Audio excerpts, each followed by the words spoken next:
mbokki Sénégal man Ahmadou Diop seen fidèle chroniqueur hebdomadaire ak seen serviteur moo leen di nuyu ci sunu waxtaan wi ñu tuddee xew-xew réew mi ma leen koy defal bu soobee yàlla bu ma fi yàlla bàyyee bu leen fi yàlla bàyyee à partir de 17h GMT heure de Dakar soit 19h heure de Paris xam ngeen ko dutu leen ko jaawatle ñu leen koy defal à travers les ondes de notre radio Sunu Kër FM, la première radio panafricaine nekk ca Californie muy sunu radio exceptionnelle bu mag bi de renommée internationale kon xam ngeen na tey talaata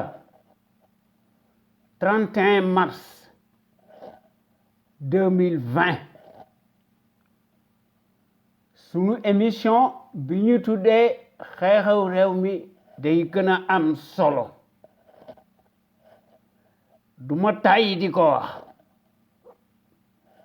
kii nga xam ne daal moo fi nekk boppam la fi nekkal ak waa këram ak ñi ko yilif fàtte na li taxoon ñu fal ko ci 2012 ci sunuy étourderie manifeste généralisé à l'échelle nationale moom day mooy def le tempo ci coobarey boppam réduit tout à lui mooy orienter le débat ci yoonu boppam di seet li ko neex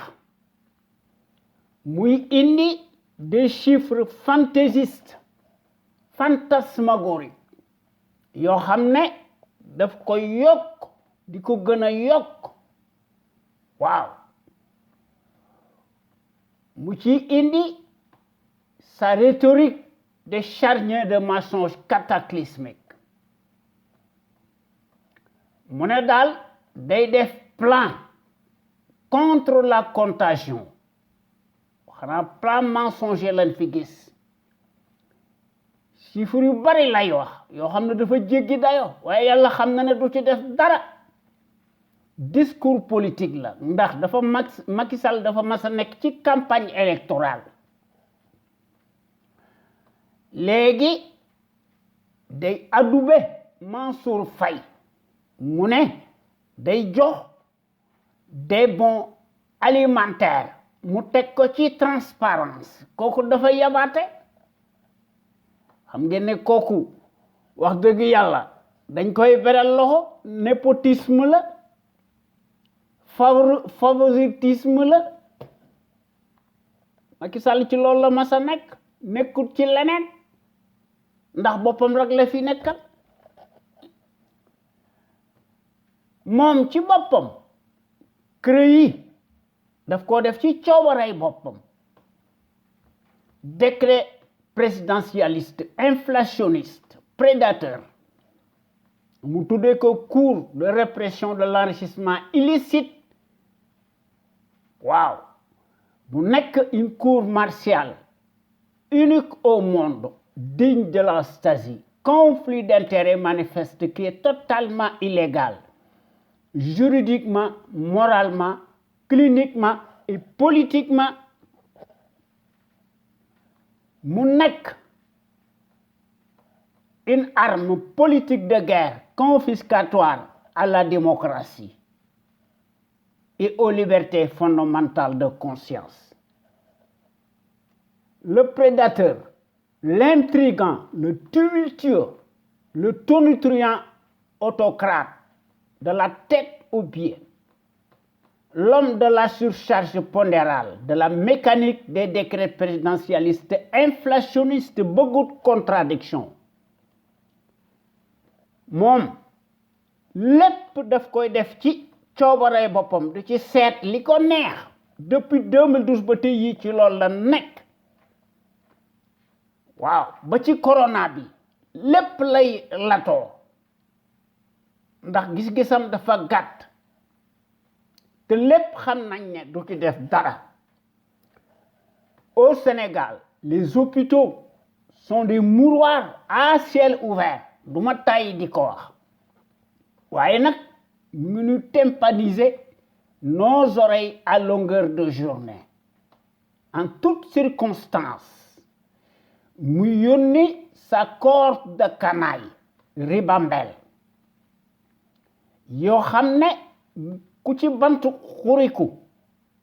nga jël picc mi lakk sunu kérosène bi poosu sénégalais yi moo koy fay ak Macky Sall seen waa kër ñépp tous parce que en Afrique le pouvoir est une affaire de famille et de clan te loolu Macky wane na ko ci Mansour Faye ak ci Aliou Sall ak ci son beau-père. Macky a nommé plus qu'un village entier. Sa parole n'est pas de l'argent comptant. C'est un Machiavel traître dans l'âme jusqu'à l'abîme. Macky Sall, un multimilliardaire des postes de nomination tànn sa bu la neex, multirécidiviste boo xam ne moo ëpp xaalis les présidents des pays développés waaye Macky yoonam nekku ci waaye nag constitution moribonde bii nga xam ne dañ ko importer ñu naan un gouvernement du peuple par le peuple et pour le peuple mu nëy xanaa kay li fi nekk mooy nañ wax ci il y a lieu de parler d'un Capharnaüm ou d'un amas de cafards et de vers de terre tribaliste ki koy jiite kan la mooy le chef né de ko Bandoum mooy Macky Sall le caïd putschiste clinquant clanique né l'homme de la surcharge pondérale dit l'entonnoir colonial ou le caniche de l'Occident né de ko Bandoum de la démesure et la débauche dont l'immoralité n'échappe plus au commun des mortels par sa lâcheté innée, inégalée, inégalable. Muy indi bés bu Yàlla sàkk ces lois uniques te wax dëgg Yàlla dañ ko war a appliquer la même fatwa,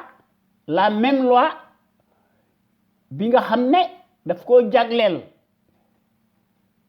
ses adversaires politiques comme day éterniser wu en prison pour le reste de sa vie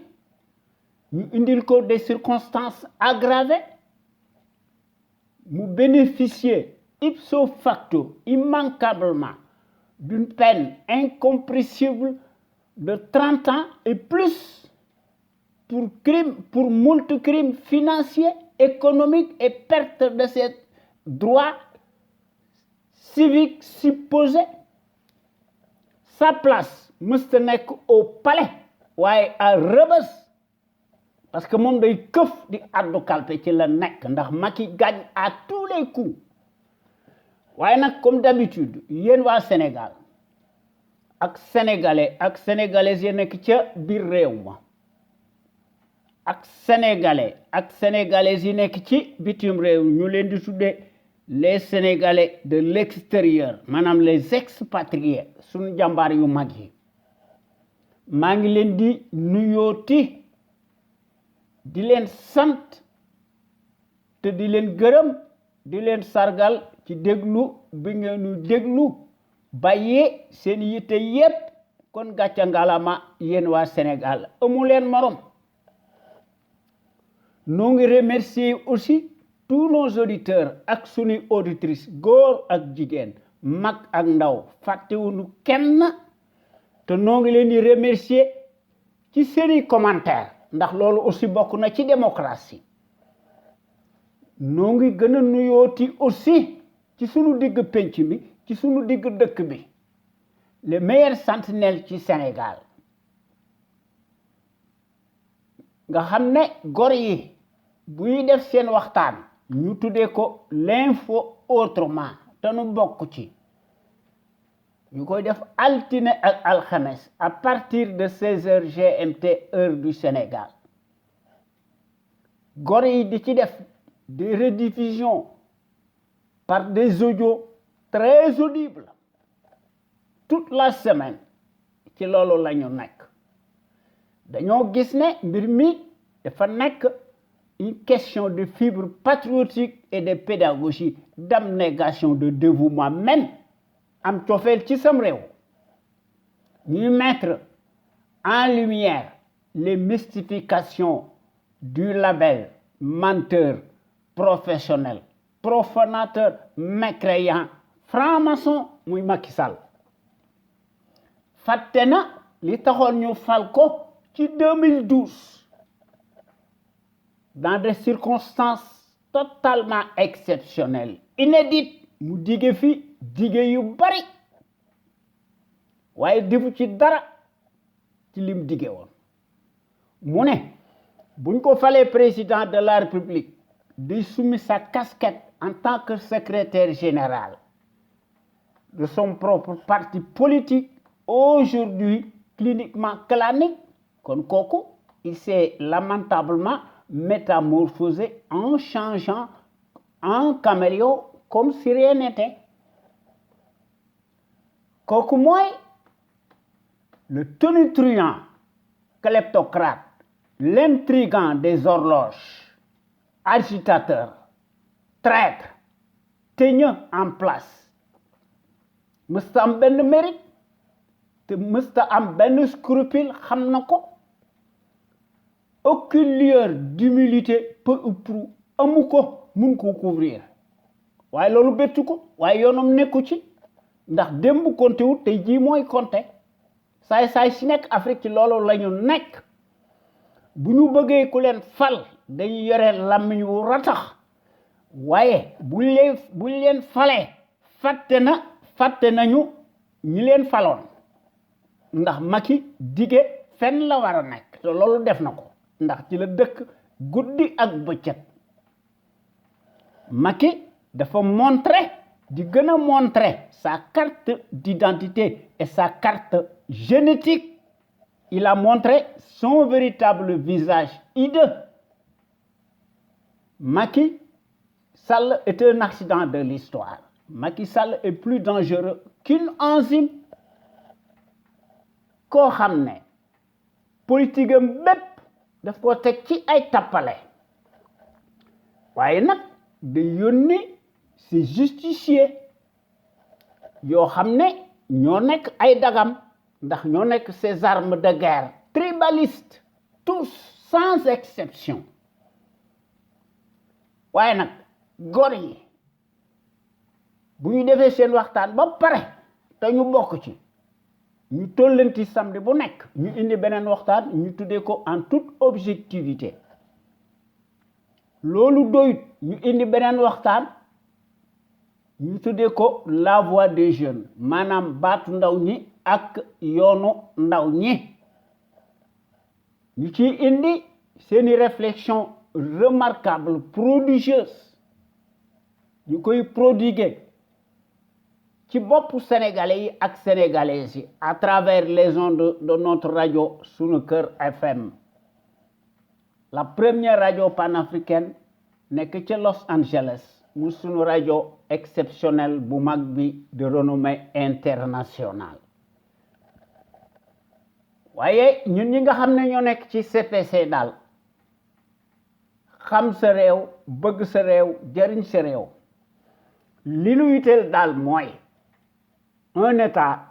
régalien ndax dañ cee taxaw temm te il faut que nu def ko nag incha allah bu sooba yàlla bu nu ko deful dara du xew régression moo fi nekk ndax kii dafa fuuy li nu bëgg mooy un véritable contre-pouvoir libre indépendant souverain li nu bëgg mooy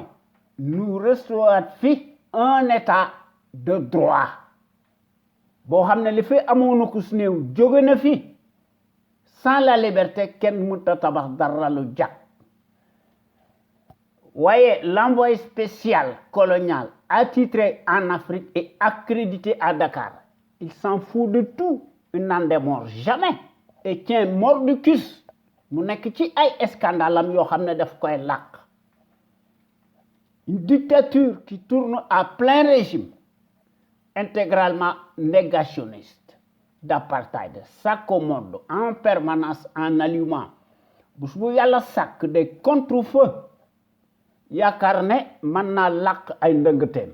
cataclysme waaye ñun ñi nga xam ne ñoo nekk ci CPC daal loolu bokkut ak suñu gis-gis de la démocratie waaye suñu Sénégal gii daal lu ñu mën a wax dafa mas a nekk un grand pays historique au point de vue du savoir pluriel et de la morale éternelle en puissance waaye lasir bi bii fi nekk day occulter la dépendance dynamique coloniale muy Macky Sall bii nga xam ne dafa mas a nekk le champion de la rupture aléatoire et de la corruption Macky moo nekk le chantre du népotisme et de la pagaille waaye démb une certaine presse qui s'est déchaînée pour un oui, pour un non, et de façon péremptoire, abusive même, sur l'ancien régime qui en avait naturellement pour son grade, était traité de tous les anathèmes du monde, de tous les péchés même. Et curieusement, la même influence répugnante, lamentable, de faire changer peu à peu sa peau. waaye nag day garder sa nature ndax day crypter les discours du label menteur professionnel profanateur mécréant franc-maçon muy Macky Sall ndax Macky buy gën a briser de plus en plus les consciences abîmées la même servitude dañuy changer de tonalité et de sémantique waaye préfère tempérer seeni discours ndax dañuy wax ne de gros morceaux le Macky Sall péché pour di ko jéem a rafetal ay fen kenn du ko rafetal waaye nag presse boobu day participer directement à la corruption te corruption crime la ay nag loolu jaaxalun ci Macky Sall ndax lu jiwoo jeexul jógu fa koo xam ne ci 2012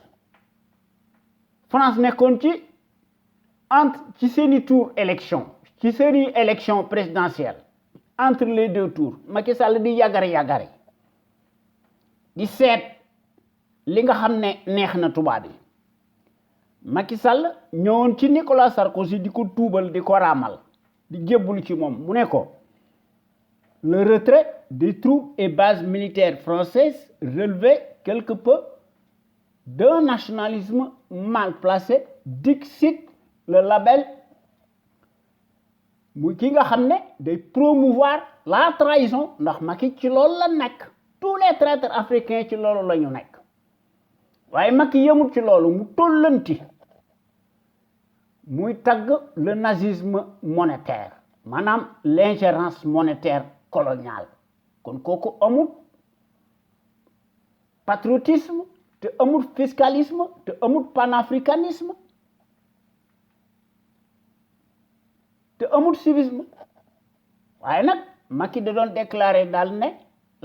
la monnaie coloniale daal est bonne à garder waaye mu Alassane Ouattara et compagnie fexe nañu ba tappale waaw ñu ne daal franc CFA bi daal dañ ko changé ñu indi fii l'éco waaye daal li nga xam ne moo ci nekk lu jiwoo jeexul jógu fa waaw lu defu waxu lu ay di njàmbat ndax entre l'éco et franc CFA bonnet blanc la ak blanc bonnet waaye ñun ñi nga xam ne ñoo nekk ci CPC daal noo ngi dingat bu baax la gestion népotique et gabégique du Sénégal par un parti politique, une coalition de partis et une famille. te noo ngi dingat bu baax l'accaparement des ressources du Sénégal par une seule famille paresseuse ak son clan. Macky takk leen ndomboy tànk yu kawe dans des postes de haute stratégie xam ngeen ne kooku mbirum corporatisme la ethnique indigne sans éthique ni équité mu takk leen ndomboy tànk yu gën a kawe dans toutes les structures de l'État sénégalais vassalisées jusqu'à l'ALI, comme si les compétences et les expériences des CV bidonnés de Ramassi se mesurent scandaleusement à l'aune des mêmes patronymes particuliers, visiblement bien sonnants.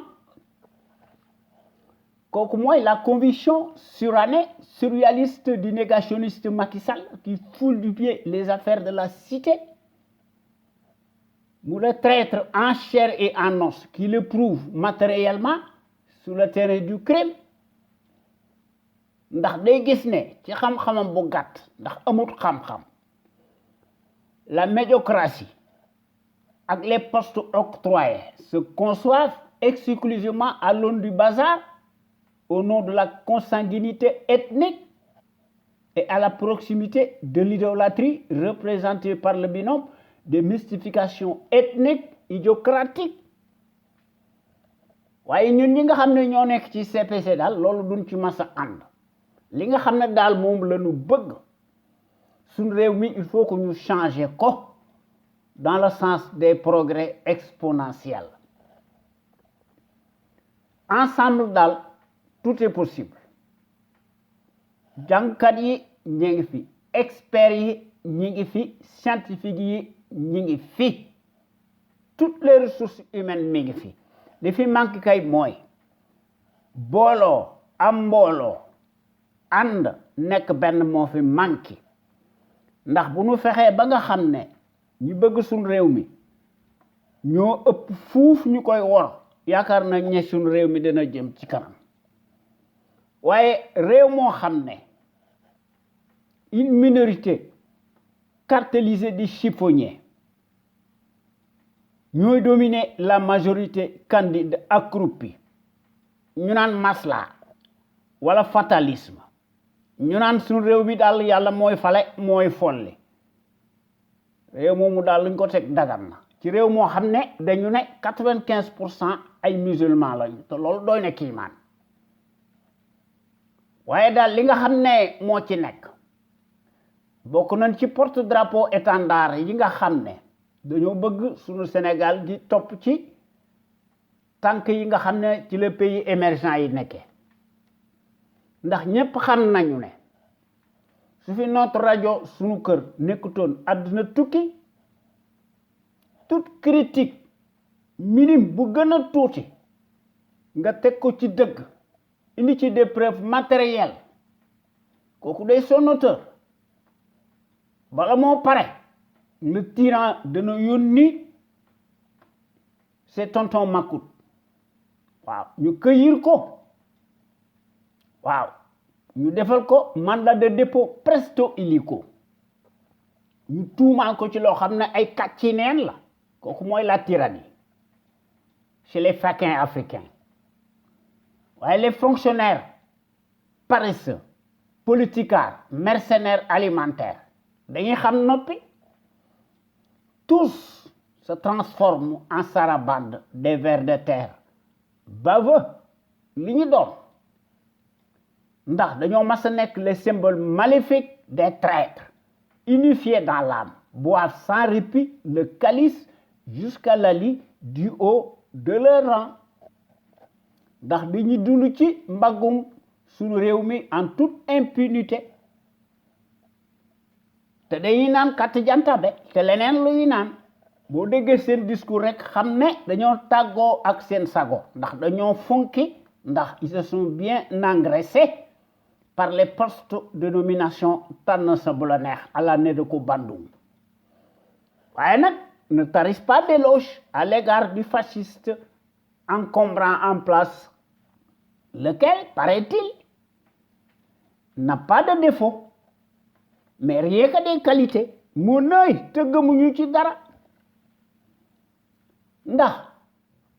baadoolo bii nga xam ne dafa mel ni comme une girouette le tourniquet day jël ses propres intérêts mal placés mu teg ko avec ceux de ses parrains yoo xam ne ñu koy soutenir dans le secret des dieux et de façon souterraine ñu teg ko ci au nom de la soi-disant géopolitique internationale golo di bay babu di dunde mu leen di jox lakk wu rëy ndax Macky dafa prêter allégeance à la charte impérialiste ndax ci loolu la mas a nekk te daf koy respecter à la lettre te loolu kenn du ko weddi tyran africain yi ci loolu la ñu nekk loolu moo tax Afrique tardé loolu moo tax Afrique mënta dem day dellu ginnaaw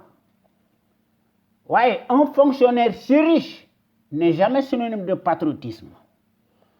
ndax Macky dafa jëfur accordé benn interview à un journal américain Foreign Affairs mu ne dafa bénéficier des privilèges relatifs à sa position d'ancien premier ministre xam ngeen ne kooku dafa jëfur waaw di gàll xam ngeen ne kooku ci loolu la nekk xam ngeen ne kooku mësta nekk kilifa waaye dafa mas a nekk un indigne chef de bande d'un parti politique cliniquement clanique te loolu moo ko soxal te loolu il faut que nu saafara ko suñu bëggee jëm ci kanam waaye le pion bii nga xam ne moo fi nekk lu mu wax weddi ko di seet ses propres intérêts mu nommé un village entier toute sa famille mu leen di nommé ndax ñoo koy waxal ndax ci njariñam rek ci la nekk muy le label du foutoir en chair et en os ñu doon ko peindre ci 2012 ba tey jii sous les défroques victimaires des leurs et ce sous la baguette magique de la référence propagandiste mondialiste de l'arbitraire et de la tyrannie ba tey jii ndax tey jii la wàllu gën a aay dañoo nekk en jointure avec le vacarme hystérique de la servitude endogène en place waaye tey jii la wàllu gën a aay ndax aujourd'hui plus que jamais le larbin continue de jouer nécessairement sur le piano américano-français et pour cause parce que xam na li tax mu koy def waaye nag yoonam nekkul ci à nos attentes pressantes sociales il s'en fout de tout il passe tout son temps à restreindre drastiquement davantage la liberté d'expression ndax dafay nekk di jënd di gën a jëndati les consciences abîmées présumées notables des leurs waaye yemul ci loolu day commander à la fois aussi du matériel de répression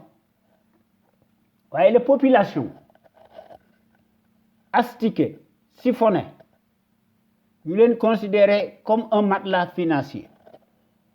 ñu leen di cribler d'impôts et de taxes de toutes sortes ñooy fay bor bi te bor bi diis na gann te li ci gën a jéggi dayo yet wi li ñu duma ñoo koy jënd te loolu moo xew ci corona bi ndax nit ñi sax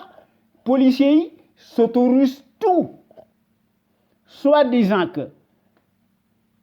ñoom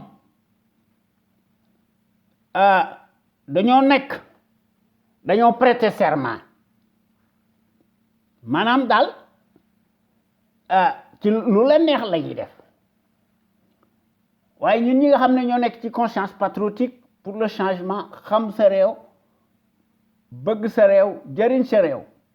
li nga xam ne daal moo nu soxal suñu Sénégal gi il faut que ñu teg ko dans la bonne direction ndax suñu Sénégal gi mën a yilif boppam lépp lu muy def mu def ko ci coobarey boppam ci ni ko neexe mu ci set propre intérêt njariñu boppam te du dàggu kenn mu def ko nag à l'instar des nations émergentes te loolu duma tàyyi di ko wax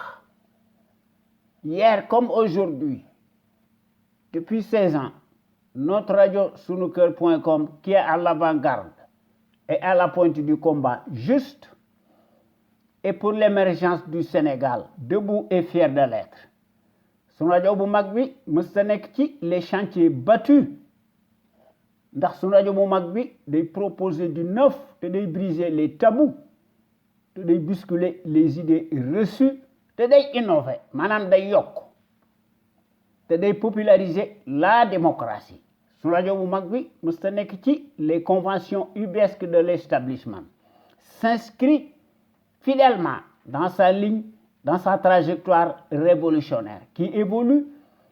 dans le bon sens des valeurs et des progrès exponentiels, salutaires et indispensables pour que nous soyons capables d'assurer le destin de notre pays sur des bases voulues, en toute logique, en toute indépendance et en toute conscience. Qu'on le veuille ou non, n'en déplaise à la pestilentielle apérisée, notre média est devenu, comme jamais, un phénomène de société, reste le seul à aborder librement les sujets les plus variés qui sont considérés comme la loi de l'omerta. En particulier, la gouvernance politique, bancale, ethnique, que les médias serviles du service public ña fa nekk ñoo fa masa nekk les mêmes patronymes particuliers visiblement bien sonnants musuñu faa jóg depuis 2012 te loolu gis nañ ko ci la maison présumée de la presse loolu moo am ci APS loolu moo am ci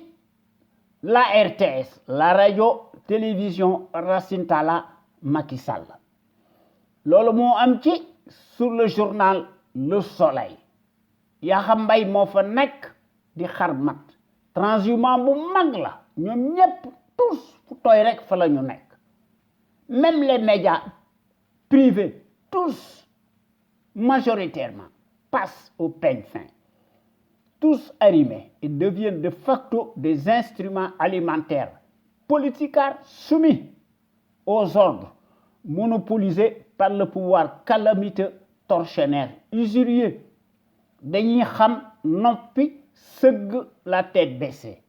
amuñu patriotisme te amuñu fiscalisme te amuñu panafricanisme te amuñu maanaam daal ay workat yu mag lañu te suñu rajo bu mag bi mooy mortili nag seeni ndëngte heureusement te loolu gis nañ ko tant par la qualité des informations qui sont publiées à travers notre site sunuker.com que par les analyses pertinentes des sentinelles sénégalaises yuy wax ci suñu rajo Sunuker FM l'avant-garde du civisme et du patriotisme te loolu noo ngi koy def en toute humilité te loolu dafa nekk une exclusivité de notre site sunuker.com ak suñu rajo bu mag bi la première radio panafricaine de renommée internationale nekk ci Los Angeles ci Californie. Vous ne trouvez nulle part ailleurs de telles informations capitales, utiles, les plus importantes, si diverses et variées, par leur qualité, éminemment prouvée, surtout celles qui relèvent de la géopolitique internationale, qui contraste parfaitement avec la platitude manifeste de la servilité en place. Ndax ñooñu l'abondance boobu dañ fay nekk di embellir le bilan si chaotique du négationniste ethnique, révisionniste et dont l'immoralité malodorante sans égal, exceptionnel et substantiel à son taux d'ADN, de la part d'un professionnel menteur, profanateur, mécréant, franc-maçon à la matière, ndax ci la nek, ndax kuy fen di ci dëkk franc-maçon nga mako wax, ndax Macky ment plus qu'il ne respire. Sunu Sénégal gi du mas a génn ci mbënd mi ak ci lëndëm gi du pied infernal ki nga xam ne moo nu ko teg depuis presque 8 ans te ëpp na nañ ko wàññi. Il faut que ñu régler le compte du traître Macky Sall et de sa bande de fripouilles alignés tous nga xam ne ñoom ñëpp dañoo tondu waaw ci loolu la ñu nekk. waaye nag suñu rajo bu mag bi un panel d'intellectuels, d'hommes et de femmes ñoom ñëpp dañoo mas a nekk de gros calibre, doués et en matière grise, s'expriment en toute logique, en toute connaissance de cause et en toute conscience, démontrent magistralement ses capacités intellectuelles. Ndax dañoo nekk des têtes bien pleines, car ndax dañuy décortiquer, décrypter l'actualité nationale et internationale. Ils font part sur les produits toxiques qui sont une expertise. Notamment les faits divers scientifiques, sanitaires, sociaux, religieux et politiques. Sans oublier les incivilités patentes dont sont coupables les politiciens véreux qui ont manifestement failli à leur mission régalienne. Ndax dañoo ubbi di gëna ubbeeti di tollanti la boîte de Pandore à certains citoyens égarés par leur manque de conscience, qui se soulagent publiquement et piteusement aux abords des bâtiments. Te loolu lu tax citoyens égarés di ko def, c'est parce que c'est à l'image de nos politiciens véreux nga xam ne nekkuñu ay kilifa. Kon soyez donc plus nombreux ngeen di gën a déglu suñu rajo bu mag bi, ngeen di yore seeni xalima di bind ak seeni audio ngeen indi ko te des na ko publier bu soobee yàlla te dara du leen ci fekk. Muy ci notre rajo sunu kër, la plus populaire, qui reste l'éternelle cheville ouvrière des sentinelles sénégalaises, aux vérités implacables, aux bras d'acier inachetables, et qui font constamment preuve d'analyse pertinente sans complaisance, ne souffrant d'aucune ambiguïté sur la chose publique au Sénégal. Muy sunu Sénégal gi nga xam ne soo ubbee l'actualité politique bi da ngay rus ndax da ngay jommi ndax actualité politique bi day bari te day senn te duñu xam fan lañuy commencer ak fan la ñuy teral ndax day gën a marqué wu de plus en plus. Dañuy seet li nga xam ne mënuñu ko ñàkk bañ a wax ñu wax ko ndax bu ñu bëggee wax lépp duñ ci génn. Kon li nga xam ne daal ci loolu la ñu mas a nekk li ñu bëgg daal mooy ñu fexe ba unir, rassembler autant de patriotes sénégalais et sénégalaises autour d'un idéal commun. Pour cela, il faut que nous ñëpp indi ci suñuy détermination, ñu indi ci patriotisme, indi ci civisme, ku ne indi ci sa xalaat bu rafet, ñu indi ci la démocratie participative à l'échelle nationale. Li nga xam ne muy jënu wu mag bi, muy la volonté politique, muy la clé de voûte de chaque Sénégalais et Sénégalaise. Nga xam ne sunu Sénégal gi nekk le phare de la démocratie ak plein développement économique, politique, militaire, financier am fi sunu soldats si ñu jox leen moyens takku extensible comme ni ko pays yi nga xam ne civilisé di defee ndax ñu mën a aar sunuy frontières aériennes ak terrestres ndax ku lay dimbali day ëmm sa sagal te loolu gis nañ ko ci Mali. waaye nag jàngkat bu mag bi fi nekkoon daal muy Cheikh Anta Diop téere mi du jeex waaye nag ci politikaar yi kenn du ko ci cité parce que yaakaar nañ ne ku ko ci cité kenn dutu la jox ndigal nga mën a dugg France faju. Kon Cheikh Anta Diop jàmbaar ju mag la muy le visionnaire hors pair, l'éternelle figure de proue charismatique, le gros calibre homme d'honneur, le kamit panafricain, l'égyptologue historien, le scientifique le plus élevé de tous les temps. L'Afrique doit opter pour une politique de développement scientifique et intellectuel et y mettre le prix. Sa vulnérabilité excessive des 5 derniers siècles est la conséquence d'une déficience technique. Le développement intellectuel est le moyen le plus sûr de faire cesser le chantage, les brimades, les humiliations. L'Afrique peut redevenir un centre d'initiative et de décisions scientifiques au lieu de croire qu'elle est condamnée à rester l'appendice, le champ d'expansion économique des pays développés. te loolu du ñu tàyyi di ko wax te loolu dafa nekk notre combat légitime. Il faut que nous réformions impérativement le régime présidentiel prédateur. Nous remplacer par un régime parlementaire beaucoup plus juste, beaucoup plus équitable et beaucoup plus démocratique. Leneen lu nu mën a def day nekk lu dul un coup d'épée dans l'eau. te sunu Sénégal gii wax dëgg yàlla bu nu bëggee mu jëm ci kanam dañ ko war a remodeler ñu tabaxaat ko de façon qu'il soit dynamique, ñu indi fi des principes démocratiques et des institutions fortes, inviolables, respectées par l'ensemble des patriotes sénégalais et sénégalaises imbus de la fibre d'honneur. Si nous avons une gouvernance irréprochable et un état de droit, pour nous restaurer un régime parlementaire. Le président de la République est un symbole, comme le régime parlementaire est la démocratie. Mais, ici en Afrique, ay bour ñoo fi nekk yoo xam ne ragal yu mag lañu ndax buñ doon def des primaires ñu ne da ngay xare ba pare doog a nekk candidat yaakaar naa ne de saay-saay bii fi nekk du ci mas a bokk kon lu jëwoo jeexu jógu fa te loolu dafa nekk notre tâche primordiale boo xam ne il faut que ñu def ko kon il faut que ñu créer ipso facto les conditions obligatoires boo xam ne dañuy am une véritable gouvernance politique, économique, saine,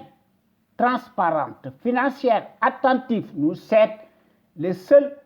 intérêts nationaux incessibles, légitimes de la nation sénégalaise. Pour toutes ces raisons, il faut que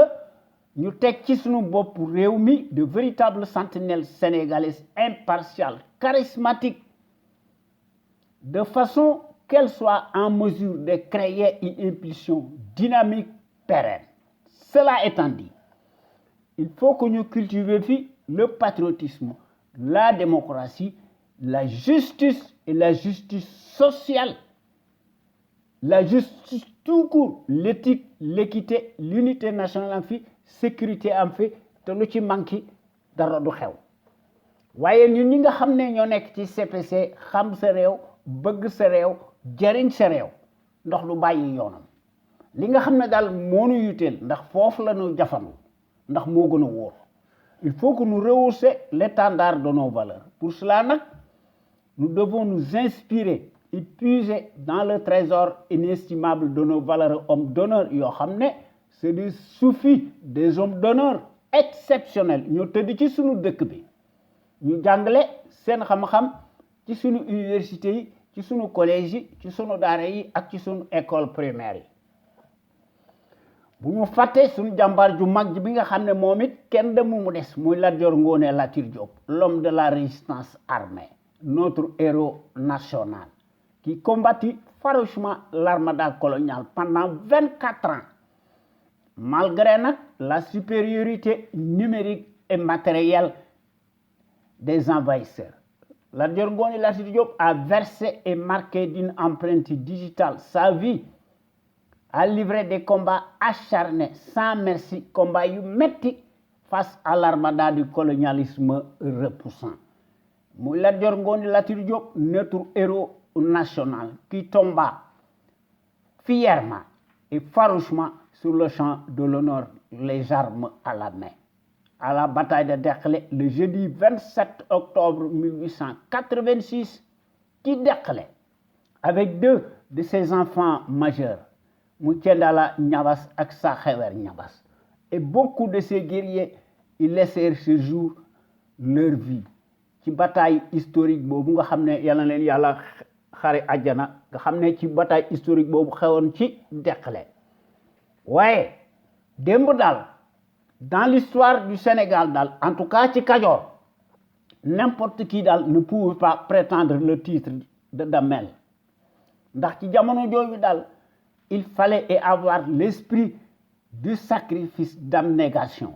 nga am un courage inébranlable ak la capacité de résistance loo xam ne fitu gaynde ngay yore te da nga war a subir des épreuves d'endurance tout azimut sans discontinuer te da nga war a combattre en même temps nag dolli ci sur le champ des hostilités te Lat Joor def na ko ci Sénégal à l'âge de 15 ans te gëwma na ci adduna bi am na waxuntuma nag Sénégal waaye aujourd'hui sunu Sénégal gii démb ak tey kenn xàmmeetu ko ndax nos soi-disant présidentialistes des courbettes ñu ne daal dañoo bëgg a nekk président ci Sénégal maanaam dañoo bëgg a nekk des monarques tous majoritairement dañoo nekk des multimilliardaires nga xam ne par les raccourcis politiques des postes de nomination tànn sa bu la neex te ki ci jiitu muy saay-saay bii nga xam ne dafa fen ba raw waaye nag ñun dañ naan yàlla mooy fale mooy folli ñoom ñëpp se réduisent daanaka en roitelets pour n'être que des abrutis poltrons des clowns de pacotille dévergondés entourés de gardes de corps se donnent la qualité de dirigeants imaginaires te musuñu ko nekk ndax ragal yu bon lañu sans oublier nag les gros calibres de la trempe de Cheikh Anta Diop ak Mamadou Dia que sais-je encore ndax jàmbaar yu mag lañu ndax boroom xam-xam yi bari na fi il faut que ñu cultiver fi le civisme chez les populations le civisme moo nekk le réflexe décent de tout citoyen responsable qui a sa place dans la société le civisme implique le savoir-faire et la civilité lorsqu'il s'agit de la chose publique ndax soo amee ay droit da nga war am ay devoir waaye Macky Sall de moom yaakaar na ne ay droit rek la am te loolu kenn du ko werante ndax ci loolu noo ngi ci def une vaste campagne de sensibilisation massive ñun ñi nga xam ne ñoo nekk ci CPC ndax dañoo bëgg a éveiller nit ñi exclusivement sur la chose publique de manière que chaque citoyen sénégalais ak citoyenne sénégalaise foo mën a nekk ci àdduna bi da nga war a am le devoir moral nga armé wu de ton bulletin de vote nga seet ki nga xam ne biiram set na ginnaawam set na kan mooy ndeyam kan mooy baayam fan la jànge fan la jaar ñu gëstu ay mbiram bu gën a xóot jàngat ko seet ki nga xam ne mooy seet l'intérêt général ñu wàccel ko librement en toute logique en toute conscience et en toute indépendance seet ki nga xam ne moo défendre l'intérêt général ñu wàccel ko su fekkente ni bi ne scrutin am na ay saay-saay bii fi nekk day ay carte de moo taxoon ñu fal ko ci 2012 ndax dafa fen ba jàll ndax ci Afrique fen ak xaalis ñoo ànd waaw politique du fale ci Sénégal telli mooy fale ak xaalis ak ay 4-4 tapp lay tiir lay voilà la réalité leneen de moo ko fi jëlee boo ko waxee nag ñu ne bu leen taal suñu réew mi loolu moo tax ñu nekk ci suñu résignation ak ci suñu fatalisme ndax xamuñu sax li alxuraan wax ndax kii fi nekk day gagner à tous les coups ndax day utiliser ba ci ëppal les moyens de l'État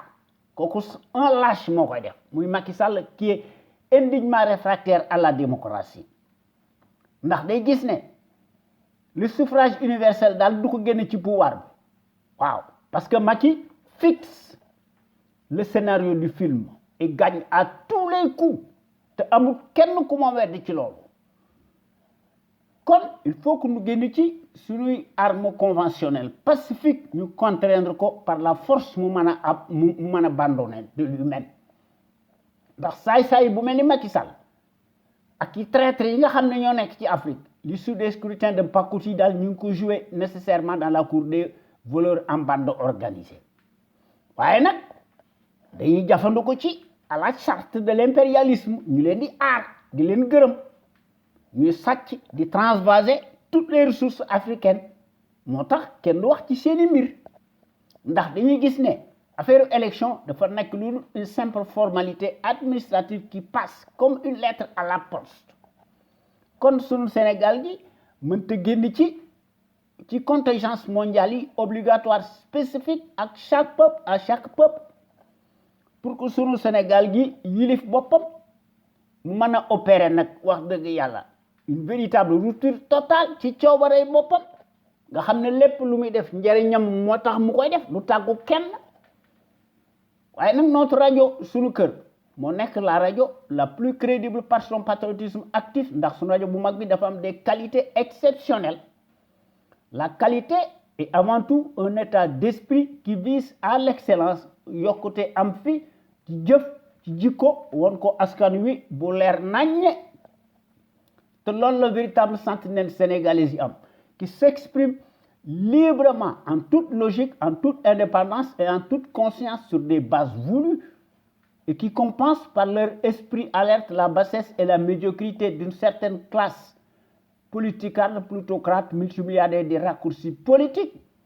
Les sentinelles sénégalaises qui s'expriment à travers les ondes de notre radio sunu kër ñoom ñëpp dañoo am une logique crédible patriotique nationaliste bien placée qu'elle distille dans les consciences sénégalaises peu à peu pour que sunu Sénégal gi aille de l'avant sunu Sénégal gi topp ci sur la trajectoire des grandes nations émergentes nga xam ne ku leen tooñ ñu diggaale ko yow ba mu saf-saf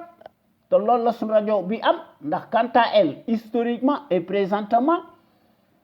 elle est par définition la référence exemplaire et à la différence d'une certaine servilité instable de référence s'accommode mécaniquement et hystériquement par la désinformation et la manipulation, n'agit qu'au doigt et à l'œil du régime capitulaire, négationniste et de son chef valet, menteur professionnel, profanateur, mécréant, franc-maçon, nègre de service en place muy Macky Sall ndax notre rajo sunu kër fidèle à elle-même dans sa ligne éditoriale qu'on lui connaît nécessairement bu ñu wax dëgg rek reste plus que jamais le rempart de la démocratie réelle qui porte par excellence la marque du support médiatique sénégalais le plus libre pour son indépendance plausible par rapport à un exécutif corrompu, juge et parti, impulsif et qui dicte sa propre loi arbitraire au nom de la tyrannie pour faire taire toute voix discordante des opinions libres ndax sentinelles sénégalaises yi ñoo nekk fi ñoo nekk ndax ñooy wax ci kaw et publiquement ce que les minables politicards pensent tout bas par leur insuffisance criarde ndax dañuy tàllal seeni loxo yore seeni këll lu tuubal saay-saay bii nga xam ne moo fi nekk nga xam ne un fonctionnaire si riche n'est pas synonyme de patriotisme te kooku mësta nekk un kilifa c'est un chef de bande cliniquement clanique clinquant même ndax gor yi nekk ñu fi rek di critiquer wala di sànni ay xeer ndax bu yàlla sàkk dañuy proposer nag des solutions pérennes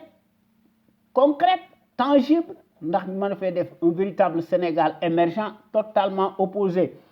à celui des menteries inflationnistes fascistes ndax sentinelles sénégalais si ñoo nekk fi ñoo nekk amul ci kenn koo xam ne ci ñoom am nga benn complexe lu néew ko bari ndax ñoo ñëpp dañoo am un savoir-faire un savoir-être un savoir productif actif yoo xam ne wax dëgg yàlla kenn mënu ko weddi kon nag tey sunu temu tey bi mooy nanu wax ci lutte contre le coronavirus maanaam une arme politique de guerre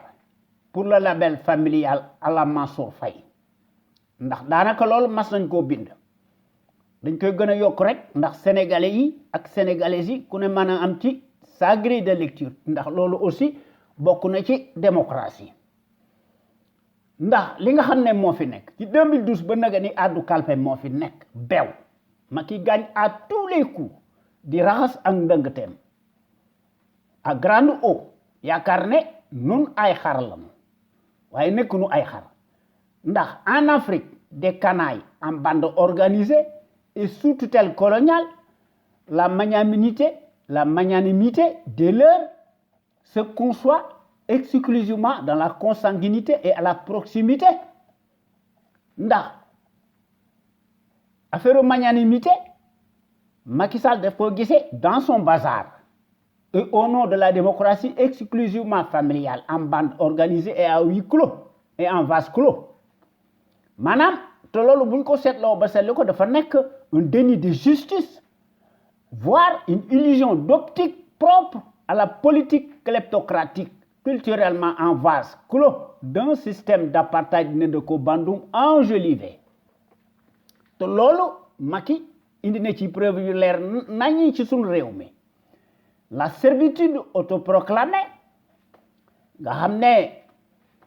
à la charte de l'impérialisme Macky mooy confirmé par devers la règle édictée depuis des lustres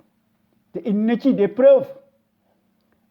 yoo xam ne yu leer nañ ndax les faits accablants matériels sont têtus ne souffrent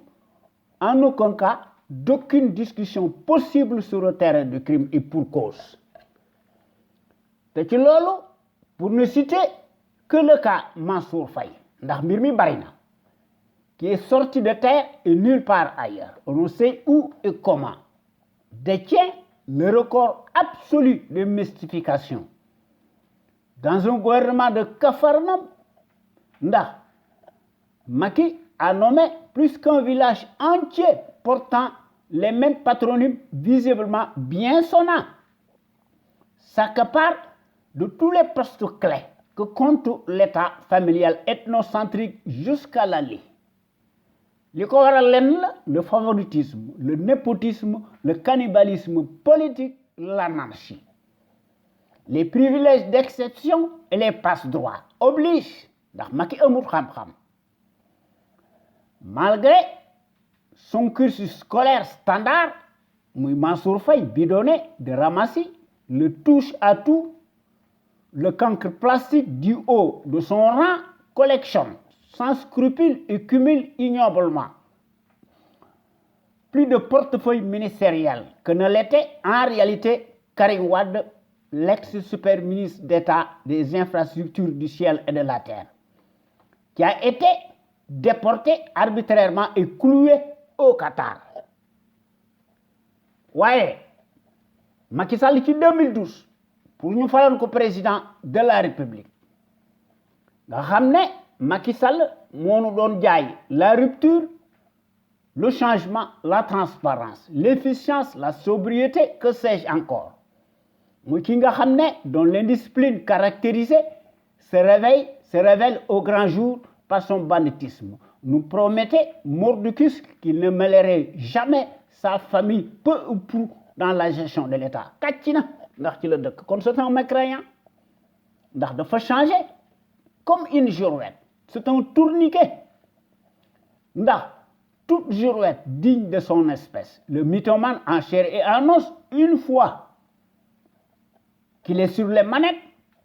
dafa montrer véritablement son véritable visage hideux et sa carte génétique fait volte-face comme si rien n'était protège Mordicus et galonne exagérément son beau-frère qui bénéficie comme jamais de plus de largesse incommensurable et d'une ascension fulgurante sociale que n'importe quel Sénégalais ou Sénégalaise à diplôme équivalent ou plus soutenu. Tous sont relégués comme des citoyens de second rang ndax Macky Sall noonu la gisee démocratie kon kii du njiit waaye nag sans aucune moralité ni humilité palpable peu ou prou la saga empestée usurière clanique clinquante par presse interposée plastronne hystériquement à la place publique croit pouvoir tromper encore une fois de plus le bon Dieu ngestan moom la Mansour Faye di def mu ne compte tenu de cette période particulière de confinement et au nom d'une magnanimité cousue de fil blanc, prétend défendre la cause des pauvres dont la situation sociale va de plus en plus en pis et pour lesquels dañoo bëgg a jox ndaane daal da leen a bëgg a en venir en aide en leur distribuant des bons alimentaires, un défi à la transparence ou de l'impunité que j'interprète personnellement comme relevant de l'escroquerie, voire le sacre d'une filouterie politique de bas étage, d'une famille de voleurs sacralisés. Madame, de façon concomitante pour amuser la galerie, comme c'est toujours le cas, la prétendue première dame, qui n'a aucun poste reconnu par la conscience moribonde, Mohamed dafa jafandu ci sa structure bidon, fallacieuse et présumée philanthrope des trompes, dite pompeusement l'association pour servir le Sénégal ou asservir un peu plus le Sénégal, n'est qu'une vaste arnaque politique gigantesque de grande envergure, distribue elle aussi à son tour à la place publique des chèques à tout vent aux familles des nouveau-nés chaque 31 décembre ndax Macky ci loolu la nekk ak Mariam Faye. À chaque situation exceptionnelle, le kleptocrate maître des horloges de l'heure qui réduit tout à lui s'y loge, tel une teigne, s'accommode à ce qu'il appelle cyniquement des solutions exceptionnelles bassement politiques comme arrière-plan. ndax moom lay latoo corona bi lay latoo waaye gëmu ci dara tutu ci def dara. Depuis des mois au Sénégal, en 2012 jusqu'à nos jours, nous étions privés d'une radiothérapie. Qui 2017 qui défrayait ci jamono jooju la chronique et faisait les choux gras de toute la presse réunie. Ouais, par miracle, et pour rafraîchir les mémoires et à quelques encablures des parodies législatives de submersion cataclysmique, l'imposteur déclaré non éclairé avait son calendrier électoral mal placé. Comme par hasard, ou par accident, ou par coïncidence plutôt, sortait brusquement dans les ténèbres la fameuse machine introuvable jusqu'ici. Loolu mooy la manière confiscatoire de la démocratie à la Macky Sall. Comme de telles légèretés témoignent éloquemment les actes délictueux rituels d'une famille des rapines, dont le personnage atypique n'est rien d'autre que l'usurpateur, casseur du siècle au Sénégal, en l'occurrence Macky Sall. Le virtuose et bandit de classe exceptionnelle s'apparente derrière un misérabilisme et au nom d'une respectabilité de façade, se sucre lamentablement sur le coronavirus fourre-tout. Il n'y a ni plus ni moins. ndax leneen amu fi ndax Macky ci loolu la nekk. Kon face à la pandémie, manifestement, il y a lieu de parler d'une production cinématographique spectaculaire de la part des délinquants et des prédateurs de la République cartélisée, des canailles chiffonniers, nga xam ne dañuy violer ndax dañuy contourner eux-mêmes le confinement bi nga xam ne moom la ñuy digle nit ñi te mutuñu te ndax seetuñu. Loolu mooy en Afrique des nègres de service pantins satellites inféodés à la charte de l'impérialisme, ñoom s'enrichissent gloutonnement et ce sous l'autel de l'égoïsme et la trahison, versent des larmes de crocodile, tirent l'œil pour se donner une conscience imaginaire ndax Macky Sall ci loolu la nekk ak Mansour Faye. Maanaam ci en Afrique la santé des citoyens n'est qu'un simple slogan creux et vide, n'a jamais été une préoccupation majeure pour les politicards comme Macky Sall. Plutôt de construire des hôpitaux modernes et équipés à l'instar de Cuba et des pays développés en y mettant absolument des moyens colossaux par rapport aux risques encourus, tous et leurs familles d'y dépenser sans crainte, sans compter, se font grossièrement soigner en Europe, en particulier la France, avec l'argent de leurs de leurs contribuables respectifs ndax Afrique noonu la ñu gisee seeni démocratie ci monarchie ndax affaire président ci Afrique affaire monarchie la maanaam alors que ces derniers population yi meurent de faim de malnutrition et de maladies tout genre waaye li ci gën a doy waar baadoole yi ils prennent les devants et confinent sans autre forme de procès avec toute la rigueur de la brutalité absconse méprisent leur propre peuple qu'ils considèrent comme leur sujet corvéable, modulable et à merci. Et par la mécanique du policier soi-disant dépositaire de l'autorité publique. Nga xam ne dañuy dóor nit ñi gratuitement et sous n'importe quel prétexte farfelu, comme si l'État qui légitime sa violence est source de pédagogie. te loolu affaire colonialisme ci lañ ko gisee waaye kon maanaam on a l'impression que ceux qui les parrainent par derrière et sans bruit se gardent bien de leur remonter leurs bretelles, les vendent massivement des armes, leur donnent en réalité en sus des ordres et des logistiques tout azimut pour qu'ils agissent librement et ce à dessein de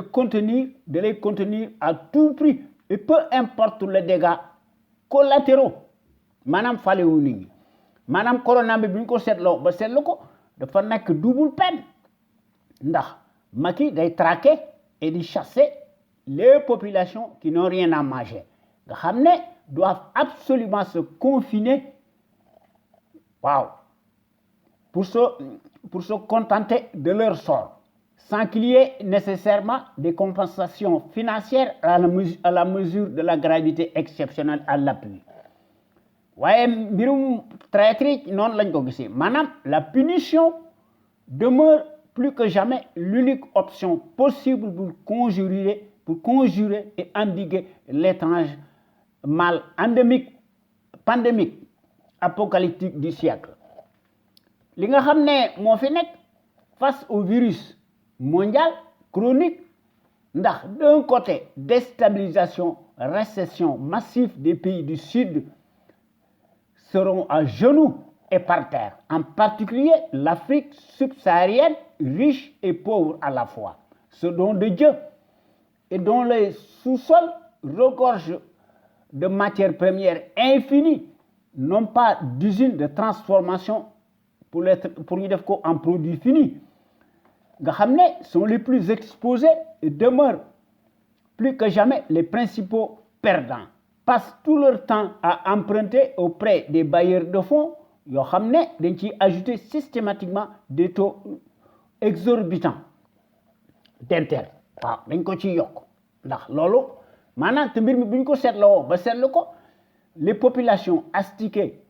lourdement et criblées d'impôts et de taxes de toutes sortes ñooy fay un lourd tribut consécutif au plan structurel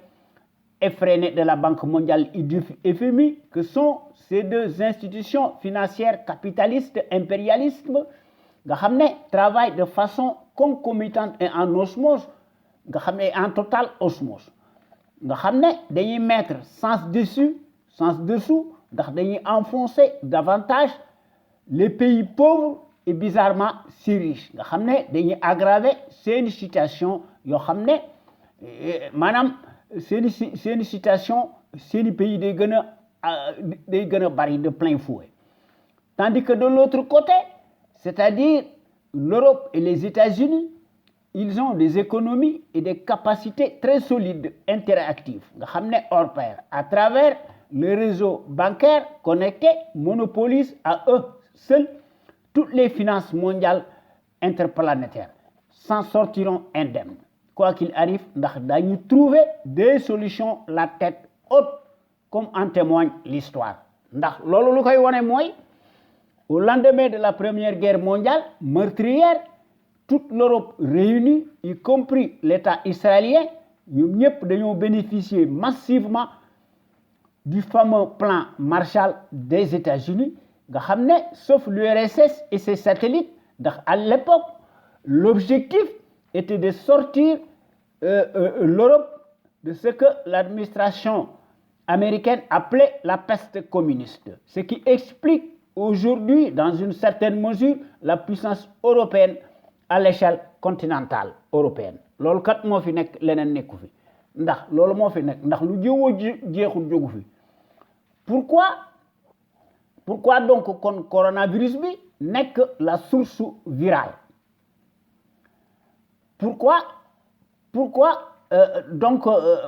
pourquoi corona bi nekk la source virale pourquoi chloroquine bi nekk la cible privilégiée désignée au point que dañ koy déclarer comme ne poison la te wolof njaay dafa wax benn affaire mu ne ku amul ndey da ngay namp maam car nous devons nous accrocher à la chloroquine bi nga xam ne le professeur Didier Raoult moo ko digle ndax li nga xam ne moo ci nekk ceux qui tirent à boulet rouge sur les spécialistes de rang mondial sont-ils donc au même niveau que l'éminent professeur? La question se pose. Ouais, li nga xam ne moo ci nekk, le concerné a déjà répondu à ses détracteurs avec une démonstration magistrale te indi ci des preuves matérielles à l'appui. Loolu kenn du ko werante. Comme question bi nga xam ne moom la ñuy posé mooy y a-t-il eu donc une hiérarchisation des médicaments comme ce fut jadis l'école qui a hiérarchisé maintenant pour des raisons fondamentalement idéologiques la notion de race quand bien même la biologie ne la reconnaît pas kon boo gàññi maa ngi leen di jox rendez-vous ci sunu waxtaan wi ñu tuddee xew-xew mi mardi prochain bu leen ko defee inchallah à travers les ondes de notre radio Sunu Kër FM la première radio panafricaine nekk ca Los Angeles muy sunu rajo bu mag bi de renommée internationale merci jërëjëf